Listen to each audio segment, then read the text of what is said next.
Hello friends, welcome to ज्ञान अभियान। आज की इस क्लास में हम पढ़ने वाले हैं कक्षा छठी की हिंदी की पुस्तक का अध्याय 3 नादान दोस्त। नादान दोस्त यानी ऐसे दोस्त जिन्हें ये नहीं पता होता कि वो क्या कर रहे हैं, क्या सही है क्या गलत है, जिन्हें अच्छे बुरे की समझ नहीं होती। तो आइए शुरू करते हैं पढ़ना नादान दोस्त। केशव के घर कानीस के ऊपर एक चिड़िया ने अंडे दिए थे। केशव और उसकी बहन श्यामा दोनों बड़े ध्यान से चिड़िया को वहां आते जाते देखा करते।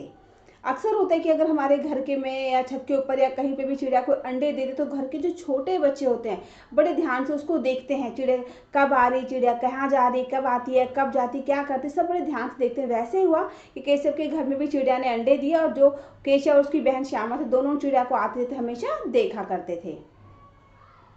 दोनों सवेरे दोनों आंखें मलते कानिस के सामने पहुंच जाते और चिड़ा और चिड़िया दोनों को वहां बैठा पाते। उनको देखने में भी दोनों बच्चों को ना मालूम क्या मजा मिलता। दूध और जलेबी की सुध भी ना रहती थी। दोनों के दिल में तरह तरह के सवाल उठते। अंडे कितने बड़े होंगे, किस रंग के होंगे, कितने होंगे, क्या खाते होंगे, उनमें से बच्चे किस तरह निकल आएंगे, बच्चों के पैर कैसे निकलेंगे, घोंसला कैसा है। लेकिन इन बातों का जवाब देने वाला कोई नहीं। ये होता है बच्चों के मन में अपने आप क्वेश्चन उठते हैं, जैसे चिड़िया के बच्चे आएंगे तो कैसे होंगे, उसके अंडे किस रंग के होंगे, चिड़िया क्या खाती होगी, बच्चे कितने बड़े होंगे। ये सवाल जो छोटे बच्चों के मन में अक्सर उठते हैं, दोनों भाई बहनों के मन में भी सवाल उठ रहे थे। दोनों परेशान थे, इसको देखने के लिए आतुर हो रखे थे बिल्कुल। न अम्मा को घर के काम धंधों से फुर्सत थी, न बाबूजी को पढ़ने लिखने से। दोनों बच्चे आपस में ही सवाल जवाब करके अपने दिल को तसल्ली दे दिया करते थे। जो घर के बड़े लोग थे वो लोग अपने अपने कामों में बहुत ज़्यादा बिजी थे और बिजी होने के कारण उन्हें ये नहीं पता था बच्चे कहाँ जा रहे हैं, क्या कर रहे हैं। लेकिन दोनों बच्चे आपस में क्वेश्चन भी करते हैं, खुद ही आंसर भी ढूंढ लेते थे, अपने आपस में एक दूसरे बातचीत करके अपने आप को संतुष्ट कर लिया करते थे। श्यामा कहती, क्यों भैया, बच्चे निकलकर फुर से उड़ जाएंगे। केशव विद्वानों जैसे गर्व से कहता, नहीं रे पगली, पहले पर निकलेंगे, बगैर परों के बेचारे कैसे उड़ेंगे। श्यामा बच्चों को क्या खिलाएगी बेचारी। केशव इस पेचीदा सवाल का जवाब कुछ न दे सकता था। इस तरह 3-4 दिन गुजर गए। दोनों बच्चों की जिज्ञासा दिन दिन बढ़ती जाती थी। अंडों को देखने के लिए वे अधीर हो उठते थे। अधीर मीन्स बेचैन होते थे, उनके उतावली थी, हम अंडों को कब देखें, कैसे जाके देखें, उनको बेचैनी सी थी। उन्होंने अनुमान लगाया कि वे अब जरूर बच्चे निकल आए होंगे। बच्चों के चारे का सवाल अब उनके सामने आ खड़ा हुआ। बच्चों को बेचैन थी कि अंडे जो है कैसे होंगे, उन बच्चे जो चिड़िया है बच्चों को क्या खिलाएगी, कैसे बड़े होंगे, कैसे दिखते होंगे, किस रंग के होंगे। वो दोनों परेशान थे, आपस में डिस्कस करते थे, बातचीत करते थे जैसे अक्सर बच्चे करते हैं। तो अब उन्होंने एक समस्या उनके जो सामने खड़ी वो ये थी कि जो बच्चे हैं छोटे छोटे चिड़िया के, वो क्या खाएंगे, जो चिड़िया वो क्या खिलाएगी। और चिड़िया के बच्चों का खाना, अनाज को, भोजन को लेकर दोनों परेशान हो गए। चिड़िया बेचारी इतना दाना कहाँ पाएगी कि सारे बच्चों का पेट भरे। गरीब बच्चे भूख के मारे चूं चूं करके मर जाएंगे। अब देखिए बच्चों का मन कितना मासूम है, भोला है ना। आपकी तरह ही बच्चे हैं, वो भी सोच रहे कि जो चिड़िया, उसके जो छोटे छोटे बच्चे होंगे, चिड़िया को क्या खिलाएगी, इतना सारा भोजन कहाँ से लाएगी। और भोजन नहीं मिलेगा तो जो छोटे छोटे चिड़िया के बच्चे हैं वो लोग चूं चूं चूं चूं करते करते भूख से तड़प तड़प के मर जाएंगे। इस मुसीबत का अंदाजा करके दोनों घबरा उठे। दोनों ने फैसला किया कि कानिक्स पर थोड़ा सा दाना रख दिया जाए। श्यामा खुश होकर बोली, तब तो चिड़िया को चारे के लिए कहीं उड़कर न जाना पड़ेगा ना। केशव, नहीं, तब क्यों जाएगी। श्यामा, क्यों भैया, बच्चों को धूप ना लगती होगी। अब एक भोजन की समस्या हल हुई कि चलो वहाँ पे थोड़ा दाने डाल दिया जाए तो चिड़िया अपना दाना उठाएगी और खा लेगी, बच्चों को खिला देगी, कहीं इसको आना जाना नहीं होगा। अब दूसरी समस्या खड़ी हो गई कि जो धूप है, धूप के कारण बच्चों को धूप लगेगी, ज़्यादा धूप लगे तो बच्चे परेशान हो जाएंगे। केशव का ध्यान इस तकलीफ की तरफ ना गया था। बोला, जरूर तकलीफ हो रही होगी, बेचारे प्यास के मारे तड़पते होंगे, ऊपर छाया भी तो नहीं है। आखिर यही फैसला हुआ कि घोंसले के ऊपर कपड़े की छत बना देनी चाहिए। पानी की प्याली और थोड़ी सी चावल रख देने का प्रस्ताव भी स्वीकृत हो गया। अब दोनों बच्चों ने आपस में डिस्कस कर लिया कि भाई धूप लग रही है, चिड़िया के छोटे छोटे बच्चों को धूप लगेगी, परेशान हो जाएंगे, खाने को नहीं मिलेगा। तो उन्होंने क्या करा कि जो घोंसला चिड़िया का जो कान के ऊपर घोंसला बना था, वहाँ पे एक कपड़े से छत बना दी जाए, एक छोटे से बर्तन में पानी रख दिया और कुछ चावल के दाने डाल दिया ताकि जो चिड़िया की सारी समस्या वो खत्म हो जाए। दोनों बच्चे बड़े चाव से काम करने लगे। श्यामा माँ की आंख बचाकर मटके से चावल निकाल लाई। आंख बचाकर यानी अपनी माँ से छुपकर, जो मटके में रसोई में चावल रखे तो फिर थोड़े चावल छुप के बिना माँ को बताए निकाल कर ले आई चिड़िया के लिए। केशव के ने पत्थर की प्याली का तेल चुपके से जमीन पर गिरा दिया और उसे खूब साफ करके उसमें पानी भर दिया। पत्थर की प्याली यानी अक्सर हम लोग घरों में क्या करते हैं, छोटी छोटी पत्थर की कटोरियां रखते हैं जिसमें छोटा थोड़ा सा तेल होता है हाथ पैर में लगाने के लिए। तो केशव ने क्या किया, उस प्याली के अंदर तेल को गिरा दिया और उसको अच्छे साफ करा ताकि उसके अंदर पानी भर के चिड़िया को दिया जा सके। अब चांदनी के लिए कपड़ा कहाँ से आए, फिर ऊपर बगैर छड़ियों के कपड़ा ठहरेगा कैसे, और छड़ियाँ खड़ी होंगी कैसे। अब ये क्वेश्चन हो गया, एक नया समस्या खड़ी होगी, कपड़ा छत बना के लगा दे, लेकिन जो कपड़ा बिना किसी सहारे के, बिना किसी बांधे किसी चीज में कपड़ा कैसे रुकेगा। तो उन्होंने क्या किया, उस पर डंडी बांधनी पड़ेगी, छोटे डंडिया से बांध के लगाना पड़ेगा। अब वो डंडिया वो कैसे बांधेंगे छत के ऊपर, कानिस के ऊपर। केशव बड़ी देर से इसी उधेड़ बुन में रहा, उधेड़ बुन यानी इसी समस्या में उलझा रहा, क्या करूं क्या नहीं करूं कैसे करूं, इसमें परेशान होता रहा। आखिरकार उसने यह मुश्किल भी हल कर दी। श्यामा से बोला, जाकर कूड़ा फेंकने वाली टोकरी उठा लाओ, अम्मा जी को मत दिखाना। श्यामा, वह तो बीच से फटी हुई है, उसमें से धूप ना जाएगी। केशव ने झुंझुलाकर कहा, तू टोकरी तो ला, मैं उसका सुराख बंद करने की कोई हिकमत निकाल लूंगा। यानी कि भाई जो कूड़ा फेंकने की टोकरी रखी थी उसमें छेद हो रखा था घर के अंदर, उन्होंने क्या सोचा, केशव ने कि टोकरी को लास्ट में जो छेद है उसको बंद कर देंगे और उसको ढक देंगे तो चिड़िया के ऊपर धूप नहीं जाएगी, चिड़िया धूप से परेशान नहीं होगी।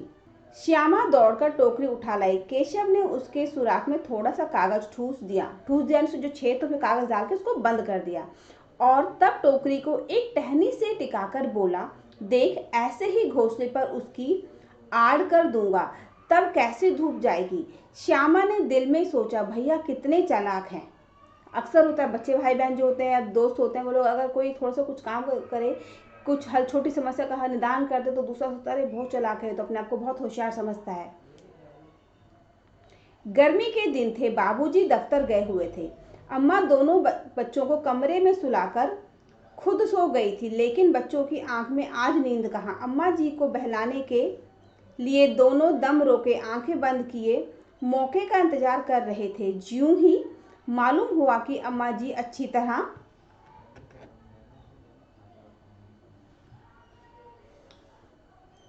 से सो गई, दोनों चुपके चुपके से उठे और बहुत धीरे से दरवाजे की सिटकनी मतलब जो उसमें कुंडी लगी हुई, छोटा सा दरवाजा बंद करने के लिए पर कुंडी लगी हुई, चिटकनी से बोलते हैं, खोलकर बाहर निकल आए।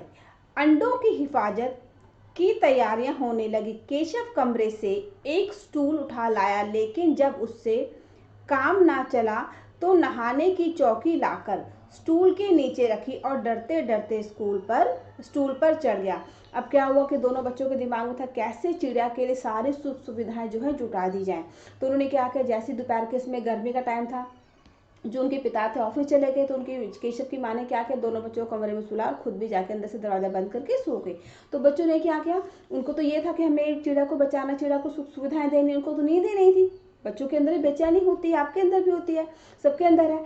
तो उन्होंने कि जैसे ही माँ सो गई, दोनों धीरे धीरे से उठे, दरवाजा खोला और चिड़िया के पास उसको सामान रखने का जुगाड़ करने लगे। छोटा सा एक स्टूल उठा के उस पर रखा, जब उस पर भी स्टूल छोटा पड़ गया तो क्या कि छोटी चौकी जिसके ऊपर बैठ के नहाया करते तो चौकी भी उठा के ले आए और उसके ऊपर स्टूल को रखा ताकि ऊंचाई बढ़ जाए और ऊंचाई से हम जो चिड़िया का घोंसला था वहां तक हाथ पहुंच सके।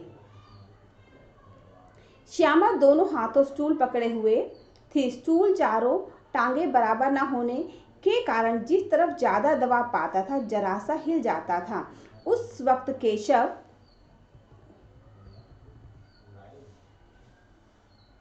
को कितनी तकलीफ उठानी पड़ती थी यह उसी का दिल जानता था। दोनों हाथों से कानिस पकड़ लेता और श्यामा को दबी आवाज से डांटता, अच्छी तरह पकड़, अब जब एक बच्चे ने छोटा सा टेबल को पकड़ रखा स्टूल को, तो लेकिन उसका जो दबाव है, अगर उसका प्रेशर जो चौड़ाई है कम हो और ऊपर से भारी चीज़ रखी हो, तो क्या होता है जो बैलेंस है वो बिगड़ जाता, कभी इधर झुक जाता स्टूल, कभी इधर झुकता। तो जो केशव था बार बार अपनी बहन को डांट रहा था अच्छे से पकड़, वरना उसे डर था भाई गिर जाएगा। तो उसने क्या किया, जो कान से जो छज्जा था उसको पकड़ लेता था कस के, ताकि उसका बैलेंस बना रहे और नीचे गिरे नहीं, वरना उतरकर बहुत मारूंगा। मगर बेचारी श्यामा का दिल तो ऊपर कानिस पर था, बार बार उसका ध्यान उधर चला जाता और हाथ ढीले पड़ जाते। केशव ने जो ही कानिस पर हाथ रखा, दोनों चिड़िया उड़ गई। केशव ने देखा कानिस पर थोड़े तिनके बिछे हुए हैं और उन पर 3 अंडे पड़े हैं। जैसे घोंसले उसने पेड़ों पर देखे थे वैसा कोई घोंसला नहीं है। श्यामा ने नीचे से पूछा, के बच्चे हैं भैया? केशव, 3 अंडे हैं, अभी बच्चे नहीं निकले। श्यामा, जरा हमें दिखा दो भैया, कितने बड़े हैं? केशव, दिखा दूंगा, पहले जरा चिथड़े ले आ, नीचे बिछा दूं, बेचारे अंडे तिनकों पर पड़े हैं। अब जो केशव था उस पर छज्जे स्टूल पर चढ़ के घोंसला, चिड़िया के घोंसले पर पहुंच गया। उसने देखा और जैसे उसने कानिस के ऊपर हाथ रखा तो दोनों चिड़िया जो उड़ गई ना। जब भी उनकी चिड़िया के तक पहुंचते, पक्षी तक पहुंचते, तो क्या होता है जो पक्षी होता है वो उड़ जाता है। दोनों चिड़िया उड़ गई और केशव ने देखा कि वहाँ पे जो छोटे छोटे तिनके पड़े हुए हैं घास के, उसको 3 अंडे रखे हुए हैं। और उसने जब श्यामा ने कहा भाई मुझे भी दिखाओ कैसे हैं बच्चे, तो उसने क्या कहा, उसमें सिर्फ 3 अंडे हैं, बच्चे नहीं निकले हैं। और पहले अब बच्चे जो अंडे वो तिनकों के ऊपर रखे हो, तो पहले हमें छोटा सा कपड़ा चाहिए, को पुराना फटा हुआ, जो हम बिछा के उसके ऊपर अंडे रख सकें।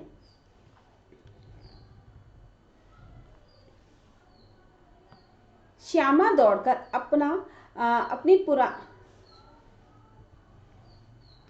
अपनी पुरानी धोती फाड़कर एक टुकड़ा ले आई। केशव ने झुककर कपड़ा ले लिया, उसकी कई तह करके उसने गद्दी बनाई और उसे तिनकों पर बिछाकर तीनों अंडे धीरे से उस पर रख दिए। श्यामा ने फिर कहा, हमको भी दिखा दो भैया। केशव, दिखा दूंगा, पहले जरा वह टोकरी तो दे दो, ऊपर छाया कर दूं। श्यामा ने टोकरी नीचे से थमा दी और बोली, अब तुम उतर आओ, मैं भी तो देखूं।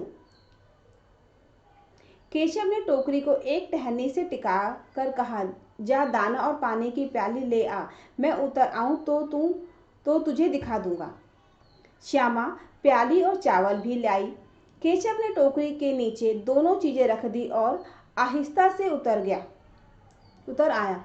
श्यामा ने गिड़गिड़ाकर कहा, अब हमको भी चढ़ा दो भैया। केशव, तू गिर पड़ेगी। अब क्या बोले, केशव ने क्या किया, सारी सुख सुविधा रख दी, वहाँ पर टोकरी रख के छाया बना दी, एक पुराने कपड़े को फोल्ड करके 2-3 बार फोल्ड किया ताकि थोड़ा मुलायम हो जाए और थोड़ा मोटा सा भी हो जाए, और उसके ऊपर चिड़िया के 3 अंडे रख दिए, खाने के लिए चावल रख दिया, पानी भी रख दिया और फिर नीचे उतर गया। तो श्यामा ने क्या कहा, भाई मुझे भी ऊपर चढ़ के देखना। तो केशव ने कहा, नहीं तुम अभी छोटी हो, तुम अभी गिर जाओगे, तो तुम ऊपर मत चढ़ो। ना गिरूंगी भैया, तुम नीचे से पकड़े रहना। केशव, ना भैया, कहीं तुम गिरा पड़ी तो अम्मा जी मेरी चटनी ही कर डालेंगी, कहेंगी कि तूने ही चढ़ाया था। क्या करेगी देखकर, अब अंडे बड़े आराम से हैं, जब बच्चे निकलेंगे तो उनको पालेंगे।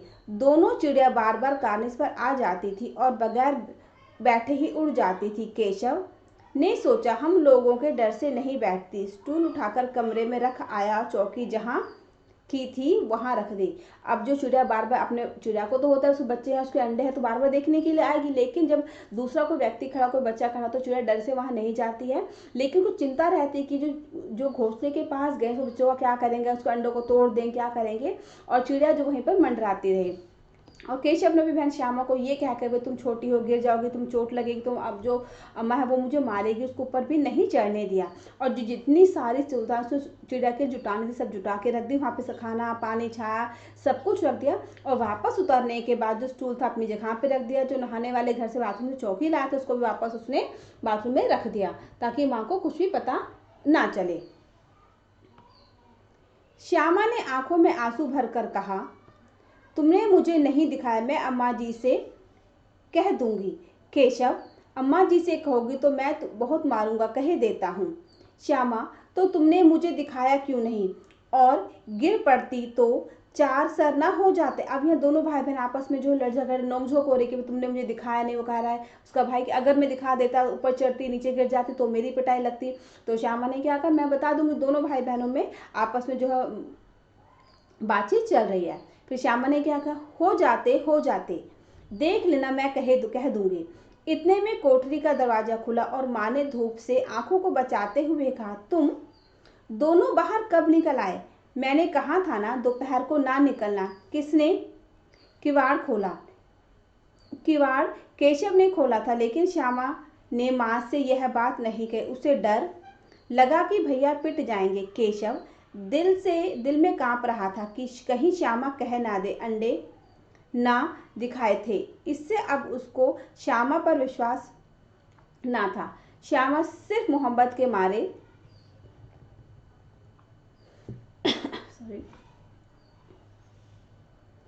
चुप थी, या इस कसूर में हिस्सेदार होने की वजह से इसका फैसला नहीं किया जा सकता। शायद दोनों ही बातें थी। अब दोनों भाई बहन को जब उनकी माँ ने पकड़ लिया कि दोनों धूप में यहाँ पे क्या करो, किसने दरवाजा खोला, क्यों बाहर आए, तो दोनों ही चुप थे, लेकिन किसी ने कोई जवाब नहीं दिया। केशव के मन में ये बात थी कि अगर मैंने श्यामा को चिड़िया के अंडे नहीं दिखाए तो हो सकता है कि उसकी बहन श्यामा जो माँ को बता दे, लेकिन श्यामा इस चक्कर में चुप थी कि अगर उसने बता दिया तो इसका पूरे की दरवाजा खोल के चिड़िया के लिए सारी सुख सुविधाएं जुटाने, तो वो भी बराबर की हिस्सेदार थी। और यही सोच के जो वो भी चुप रही। दोनों में से किसी ने भी माँ को कुछ नहीं बताया। माँ ने दोनों को डांट डपट कर फिर कमरे में बंद कर दिया और आप धीरे धीरे उन्हें पंखा झलने लगी। अभी सिर्फ 2 बजे थे, बाहर तेज लू चल रही थी। दोनों बच्चों को नींद आ गई थी। 4 बजे श्यामा की नींद खुली। किवाड़ खुले हुए थे।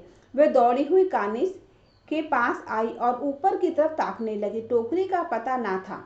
संयोग से उसकी नजर नीचे गई। वह उल्टे पांव दौड़ते हुए कमरे में जाकर जोर से बोली, भैया अंडे तो नीचे पड़े हैं, बच्चे उड़ गए।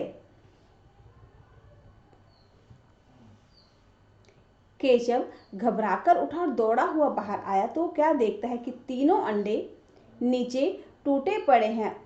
उनसे कोई चूने की सी चीज बाहर निकल आई है। पानी की प्याली भी एक तरफ टूटी पड़ी है। अब क्या हुआ, दोनों बच्चों ने सारी सुख सुविधा जुटा दी। चिड़िया के लिए खाना पानी छत छाया सब कुछ कर दिया। और उनकी माँ ने जब ये देखा तो दोनों को वापस कमरे में डांट कर बंद कर दिया। अंदर से दरवाजा बंद किया और दोनों को सोने के लिए पंखा हिलाने लगी। दोनों बच्चे सो गए, लेकिन शाम के 4 बजे के आसपास जैसे श्यामा की नींद खुली, दौड़ के बाहर उसने देखा दरवाजा खुला हुआ है और जो चिड़िया का घोंसला था उसमें से जो अंडे हैं वो नीचे गिरे हुए थे। वो दौड़ के अपने घर के अपने भाई को बुला के लाए। उसने देखा रे 3 अंडे जमीन पे गिरे हुए हैं, फूटे हुए, उसमें से कुछ सफेद सफेद सा लिक्विड गीला पदार्थ जो बाहर निकला हुआ है। तो वो सोचा अरे बच्चे कैसे बाहर निकल गए। छतरी जो उन्होंने छत बनाई थी चिड़िया के लिए वो भी है ही नहीं वहां पर। जो टोकरी थी वो गायब है, वहां से गिरी हुई है। और जो पानी की छोटा सा उन्होंने प्याली रखी थी वो भी टूटी हुई एक जगह पर अलग पड़ी हुई है नीचे की तरफ।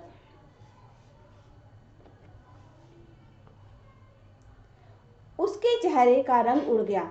सहमी हुई आंखों से जमीन की तरफ देखने लगा। श्यामा ने पूछा, बच्चे कहाँ उड़ गए भैया? केशव ने करुण स्वर में कहा, अंडे तो फूट गए और बच्चे कहाँ गए? केशव, तेरे सर में देखती नहीं है, अंडों में से उजला उजला पानी निकल आया है। वही तो 2-4 दिनों में बच्चे बन जाते। माँ ने सोटी यानी डंडी हाथ में लिए हुए पूछा, तुम दोनों वहां धूप में क्या कर रहे हो? श्यामा ने कहा, अम्मा जी चिड़िया के अंडे टूटे पड़े हैं। माँ ने आकर टूटे हुए अंडों को देखा और गुस्से से बोली, तुम लोगों ने अंडों को छुआ होगा। तब श्यामा को भैया पर जरा भी तरस न आया। उसी ने शायद अंडों को इस तरह रख दिया होगा कि वह नीचे गिर पड़े। इसकी उसे सजा मिलनी चाहिए। बोली, इन्होंने अंडों को छेड़ा था अम्मा जी। माँ ने केशव से पूछा, क्यों रे? केशव भीगी बिल्ली बना खड़ा रहा। माँ, तू वहां पहुंचा कैसे? अब जब सबने देख लिया कि चिड़िया के अंडे जो है नीचे गिर के टूट गए हैं तो श्यामा ने अपने भाई को केशव को बुलाया, दोनों ने देखा कि उन दोनों में आपस में डिस्कस हो रहा कि बच्चे जो चिड़िया के अंडे थे वो कैसे नीचे गिरे, अपने आप तो गिर नहीं सकते, कुछ तो कारण होगा। तभी उनकी माँ ने देखा कि दोनों बच्चे धूप में खड़े और वो एक हाथ में पीटने के लिए छड़ी लेकर आए। उसने पूछ और जब देखा तो जब श्यामा ने बताया अपनी माँ को कि चिड़िया के जो अंडे हैं वो नीचे गिर चुके हैं, तो उनकी माँ ने उनको डांटा कि तुम में से किसी ने जरूर इन अंडों को हाथ लगाया होगा और इसी कारण ये जो अंडे हैं नीचे अपने आप गिर गए हैं। श्यामा चौकी पर स्टूल रखकर चढ़े। अम्मा जी, तू स्टूल थामे नहीं खड़ी थी, तुम्ही ने तो कहा था। तू इतना बड़ा हुआ, तुझे अभी इतना भी मालूम नहीं कि छूने से चिड़ियों के अंडे गंदे हो जाते हैं, चिड़िया फिर इन्हें नहीं सेती। श्यामा ने डरते डरते पूछा, तो क्या चिड़िया ने अंडे गिरा दिए हैं अम्मा जी? माँ, और क्या करती? केशव के सिर इसका पाप पड़ेगा। हाय हाय, 3 जाने ली दुष्ट ने। केशव रोनी सूरत बनाकर बोला, मैंने तो सिर्फ अंडों को गद्दी पर रख दिया था अम्मा जी। माँ को हंसी आ गई, मगर केशव को कई दिनों तक अपनी गलती पर अफसोस होता रहा। अंडों की हिफाजत करने के जोग में उसने उनका सत्यानाश कर डाला। इसको याद कर वह कभी कभी रो पड़ता था। दोनों चिड़िया वहां फिर ना दिखाई दी। अब क्या हुआ, जब अंडे गिर गए तो उनकी माँ ने बताया कि अगर इन अंडों को, चिड़िया के अंडों को कोई हाथ लगा देता है तो चिड़िया जो है, जो अंडे हैं चिड़िया के वो गंदे हो जाते हैं। चिड़िया जो है उन अंडों को फिर सेती नहीं, उनको देखभाल नहीं करती, उसमें से बच्चे नहीं निकलते। उन अंडों, जो अंडे हैं उनको नीचे गिराकर खत्म कर देती है, तोड़ के बर्बाद कर देती है। तो इसके बाद जो केशव था उसे अपने कीमत दुख लगा, बहुत पछतावा हुआ कि मैंने तो चिड़िया के भले के लिए किया था। हमने कपड़ा बिछा के उसके अंडे रखे ताकि जो बच्चे हैं उनको दिक्कत ना हो, तिनकों पे रहने में, खाने के लिए वहाँ दाना दिया, पानी दिया, धूप से बचने के लिए छत भी लगा दी टोकरी की, और हमने तो चिड़िया की भलाई के लिए किया था। लेकिन उनकी जो भलाई थी वो चिड़िया के पक्ष में नुकसानदायक हो गई और चिड़िया ने अपने तीनों ही अंडों को नीचे गिराकर खत्म कर दिया। और ये सोच के जो केशव था वो अक्सर रो पड़ता, तो उसे लगता था कि मैंने चिड़िया के साथ गलत किया है, मेरे कारण उसके जो तीनों बच्चे थे जो पैदा होकर उड़ते छोटे छोटे चिड़िया बन जाती वो अब खत्म हो गए। और इस तरह से जो उन बच्चों ने भलाई करते हुए भी चिड़िया के लिए भलाई नहीं कर पाए और फिर दोनों चिड़िया वहां से उड़ गई, जो कभी भी वहां पर नजर नहीं आए। इसीलिए कहा जाता है कि अगर कहीं पे किसी पक्षी ने अंडे दिए, खासकर चिड़िया ने, हमारे घर में, छत पे, खिड़की पे, कहीं पे भी, तो उन अंडों को हाथ नहीं लगाया जाता। अगर हम उन्हें हाथ लगा देते हैं तो वो अंडे सिर्फ छूने मात्र से खराब हो जाते हैं, जिन्हें चिड़िया कभी भी दोबारा देखभाल करके उन्हें सेती नहीं है उन्हें, और उन अंडों से बच्चे नहीं निकलते। तो इस कहानी से हमने सीखा कि हम बेशक भलाई करें, लेकिन हमें खुद नहीं पता चलता कि हम नादानी में, जाने अनजाने में कब भलाई करते करते दूसरों के लिए बुराई वाला पक्ष सामने खड़ा कर देते हैं। तो मुझे उम्मीद है ये कहानी आप सब बच्चों को बहुत पसंद आई होगी। इतनी सुंदर कहानी हमें दी प्रेमचंद जी ने। प्रेमचंद जी जो कि बहुत ही अच्छे कहानीकार, लेखक रहे हैं, उपन्यासकार हैं, उनकी कहानी बहुत सबको पसंद भी आई होगी। तो मिलते हैं अपने अगली क्लास में, तब तक के लिए गुड बाय।